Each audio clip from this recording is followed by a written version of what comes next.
Bonjour à tous et à toutes. Dans cette vidéo, j'avais envie de vous parler de l'importance d'un cinq sens à travers le principe de la quintessence.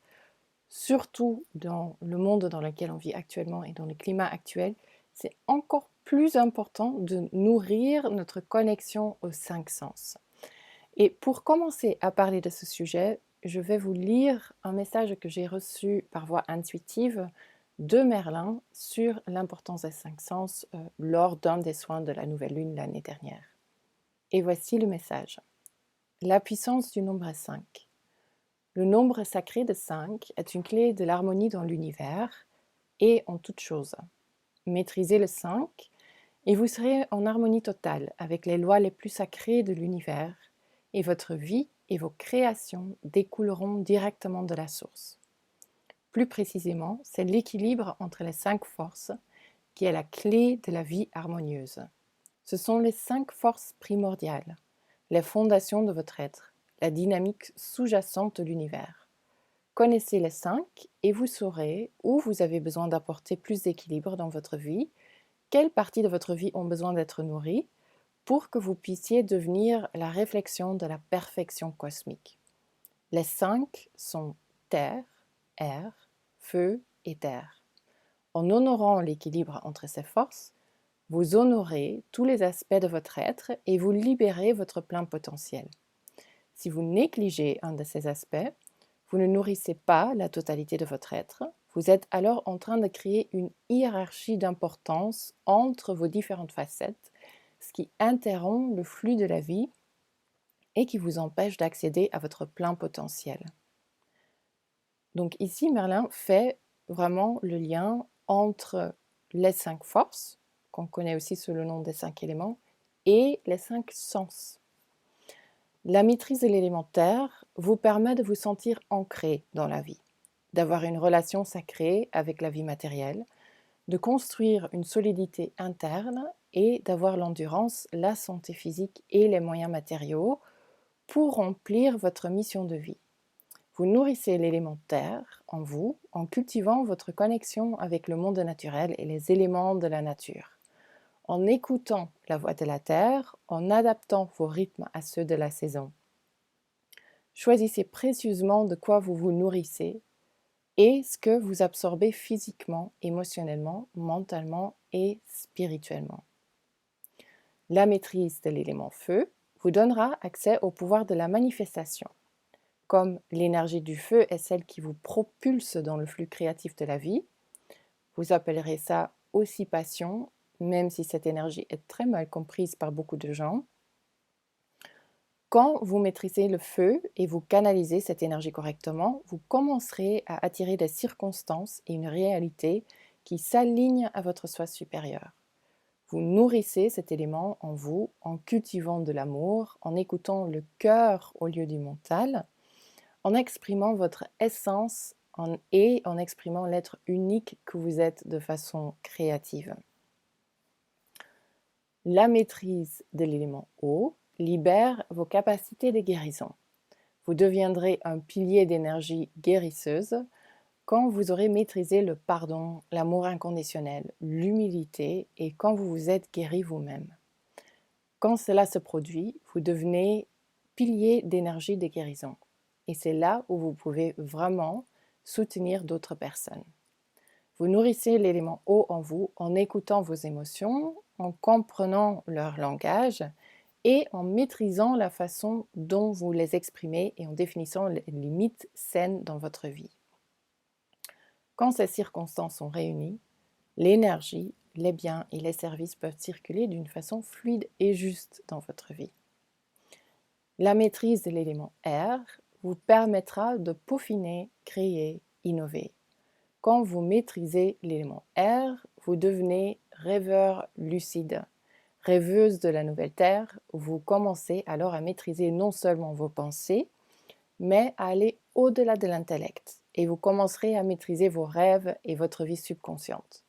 Au lieu de créer votre réalité que dans votre dimension visible, vous deviendrez alors actif dans toutes les dimensions de votre être.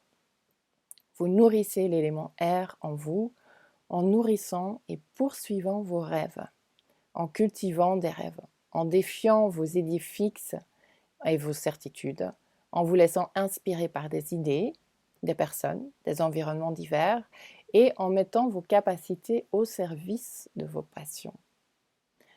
La maîtrise de l'élément éther vous apportera le plus précieux des cadeaux, le cadeau de la foi.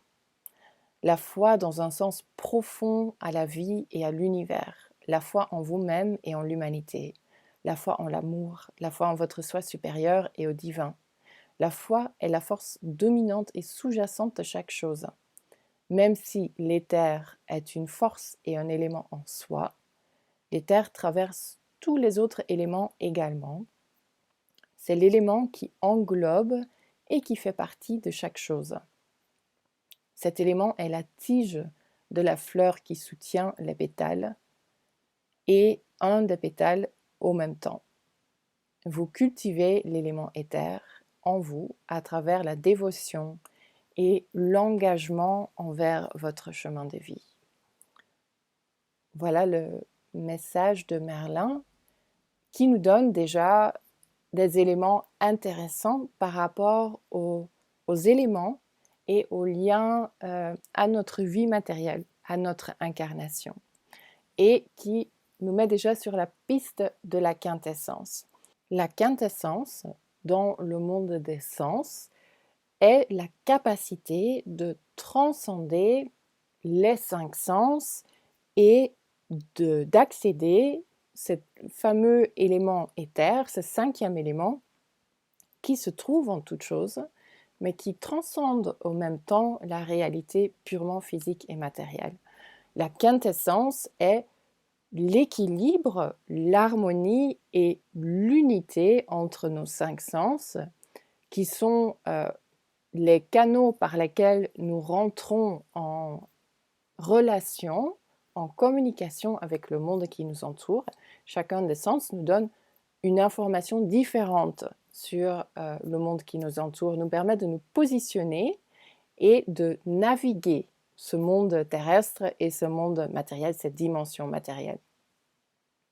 Si on reste enfermé dans les 5 sens, c'est-à-dire si on ne va pas au-delà de notre expérience purement matérielle et de nos expériences sensorielles, nous ne pouvons pas accéder à l'élément éther, au monde invisible, au monde spirituel, à notre dimension spirituelle. Donc la quintessence veut dire et implique aussi que nous apprenons à connaître chacun de nos sens, à maîtriser chacun de nos sens et à équilibrer chacun de nos sens. Cela veut dire que chaque sens reçoit autant d'importance que l'autre et qu'on a une expérience équilibrée, harmonieuse de la vie. Et grâce à cet équilibre, grâce à cette harmonie des 5 qu'on crée, on crée une unité qui nous permet d'accéder à autre chose. Et c'est important d'accéder à cette autre chose, c'est un des buts de notre incarnation terrestre. Et ça fait toute la différence. C'est un peu comme si une vie qui se restreint, qui se limite aux expériences purement matérielles est comme, on peut le comparer à la vie d'un poisson qui habite dans un bocal. Quand on commence à accéder au monde spirituel, au monde invisible, on sort du bocal et on rentre dans l'océan. C'est le poisson dans l'océan. Donc évidemment, ça nous donne plus d'espace, plus de respiration, une expansion. Il y a vraiment une grande expansion de notre être. Et en quelque sorte, ce monde matériel est trop petit, il est trop restreint pour vraiment vivre pleinement tout ce que nous avons à vivre. Et c'est ce qui se passe très souvent avec les gens qui sont hypersensibles et qui donc enregistrent certaines informations ou certains impulses beaucoup plus fortement que d'autres personnes. Aujourd'hui, on a plein d'étiquettes pour ces personnes. Ces personnes sont HP, ce sont des personnes qui sont autistes, ce sont des personnes qui sont hyperactifs, des personnes qui sont inadaptées à la vie. Ce n'est pas du tout le cas.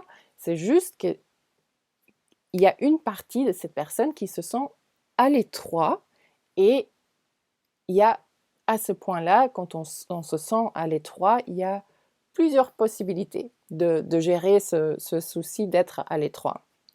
Soit on perce le plafond de notre réalité, on perce la bulle dans laquelle on est, on l'agrandit et on se donne la place, on se donne l'espace de vivre ce qu'on a à vivre, ou on va essayer de nous couper de nos sens. Très souvent, cela se fait de façon artificielle, cela veut dire avec des médicaments, avec des drogues, l'alcool, ou différents comportements qui vont petit à petit nous couper de nos sens pour ne plus ressentir cet excès d'informations qui arrivent vers nous, l'excès d'impulses. Donc, pour moi aussi, je suis vraiment persuadée qu'une grande partie de gens qui se trouvent aujourd'hui en difficulté au niveau des dépendances de substances ou en hôpital psychiatrique sont des personnes qui ont une hypersensibilité, ce qui ne veut pas dire qu'ils sont inadaptés, c'est juste qu'ils ont besoin d'un espace plus grand dans lequel ils peuvent vraiment faire pleinement expérience de tout ce qu'ils ressentent.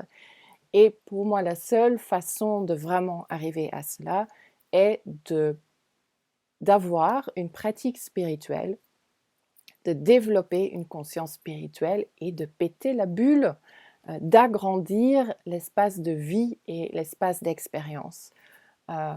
Et moi, personnellement, j'ai vraiment fait expérience de cela. Quand j'étais petite, on estimait que j'étais un enfant hypersensible, limite autiste, mais c'est parce que mes sens étaient très développés. Donc le fait d'aller à l'école, c'était très compliqué et difficile pour moi parce qu'il y avait beaucoup trop de bruit autour de moi, c'était très très agressif. Et aujourd'hui, en tant qu'adulte, je me rends compte que mon ouïe est plus fort que d'autres personnes, donc cela avait un sens. Quand la famille venait en réunion de famille à la maison quand j'étais petite, je me cachais dans la maison pour ne pas prendre part dans la réunion de famille, pas parce que j'aimais pas ces gens-là ou j'avais pas envie de les voir, mais parce qu'il y avait trop d'énergies différentes et je captais leur énergie, je captais leurs pensées et c'était trop pour moi. Donc vraiment, pour moi, il y a plein de personnes dans ces cas-là et surtout les enfants qui naissent aujourd'hui dans le monde. Et on se rend compte qu'on ne donne pas assez d'importance à nos sens. Nous, en tant qu'êtres humains, aujourd'hui, on apprend et on estime que la façon dont on s'oriente dans le monde et dans cette dimension terrestre, c'est uniquement par le cerveau. Oui, on a des sens. Les sens, à la limite, servent à nous procurer du plaisir, mais n'ont aucune autre fonction ou pas tellement, sont pas tellement importants, alors que l'intelligence de la vie, on le capte uniquement à travers nos 5 sens. Et notre cerveau, évidemment, a une fonction aussi, c'est qu'il analyse et il stocke tout ce qu'on enregistre à travers nos 5 sens, tout ce dont nous faisons l'expérience dans cette vie matérielle. Notre cerveau est l'ordinateur, c'est un organe d'analyse et aussi comme une bibliothèque. Mais la bibliothèque dans le sens le meuble qui organise et qui stocke les livres. Les livres sont écrits avec nos expériences, à travers nos expériences et nos ressentis, et ne trouvent pas leur origine dans le cerveau. Le cerveau nous permet d'écrire les livres, de créer dans la matière, mais l'information première, la matière première, si on parle en termes alchimiques, parce qu'évidemment la quintessence est un élément important de l'alchimie aussi, la matière première, ce sont nos expériences. C'est ce qu'on capte, ce qu'on reçoit à travers chacun de nos sens. Donc les sens sont très importants. Et souvent, quand je pose la question aux gens, quel est votre sens le plus développé? et ils ne savent pas directement y répondre. En fait, c'est important de vous poser la question, quel est votre sens le plus développé? Et si vous pensez à vos 5 sens, quel est le premier, le deuxième, le troisième, le quatrième, le cinquième? Uniquement quand vous êtes au courant de cela, vous pourrez alors créer une harmonie et un équilibre entre les 5. Peut-être qu'il y a des sens qui sont sous-développés et qui ont besoin de plus d'attention. Peut-être qu'il y a des sens qui reçoivent trop d'attention et qui ont besoin d'être équilibrés par les autres. Chaque sens est un canal par lequel on interprète notre réalité. Donc, plus on est branché à différents canaux, plus les informations que nous recevons sont complètes et diversifiées. Et évidemment aussi, quand on pense à l'enseignement aujourd'hui, les 5 sens sont très rarement appliqués et impliqués dans l'apprentissage, dans le processus d'apprentissage. On dit à un enfant qu'il doit rester assis toute la journée et que le seul organe qui est engagé dans l'enfant, c'est le cerveau. Le cerveau, à nouveau, est un organe d'analyse et qui crée une dualité. Comme il y a deux moitiés du cerveau, si on crée une chose depuis le cerveau, on crée son contraire aussi. Donc c'est un organe de conflit s'il n'est pas piloté par l'essence et s'il n'est pas relié au cœur. La conscience de la quintessence est importante puisque elle nous permet de comprendre que nous ne sommes pas des êtres physiques qui peuvent de temps en temps faire l'expérience du sublime, de l'invisible, du monde spirituel, mais que nous sommes des êtres spirituels incarnés dans un monde physique. Ce qui implique également que la plus grande partie de notre être réside dans ce monde spirituel, dans ce monde invisible, et que nous avons donc besoin de nous reconnecter à cela si on veut vraiment se connaître, si on veut être capable de prendre des décisions, de faire des choix qui sont en accord avec notre être entier et pas uniquement une petite partie de notre être. Et finalement, la maîtrise et la connexion aux 5 sens, évidemment, nous aident aussi à pleinement nous incarner, à pleinement faire partie de cette réalité matérielle. Un être qui est uniquement dans le cerveau, qui uniquement pilote sa vie avec son intellect, avec ses pensées, est un être désincarné. Donc voilà, pour conclure ce petit partage des 5 sens, c'est important d'engager chacun de nos sens. C'est important de créer un équilibre entre nos sens, aussi pour pouvoir les transcender, mais également pour être pleinement incarné dans cette réalité et pour tout simplement nous connecter à l'intelligence du vivant. On interprète l'intelligence du vivant, on se connecte à l'intelligence du vivant à travers nos 5 sens et pas à travers notre cerveau. Et aussi, la conscience de la quintessence, finalement, nous aide aussi à avoir plus de compréhension et de compassion envers toutes les personnes qui existent, toutes les expressions de vie qui peuvent exister dans notre monde et toutes les façons différentes de ressentir et d'interpréter la réalité physique. Avec 5 sens, on a un nombre infini de combinaisons possibles dans chaque personne. Donc chaque personne va différemment interpréter et ressentir une situation et la vie. Cela veut dire qu'il n'y a pas de règles restrictives qui peuvent s'appliquer à chaque personne sur cette planète parce que chaque personne est différente. Chaque personne interprète la réalité différemment.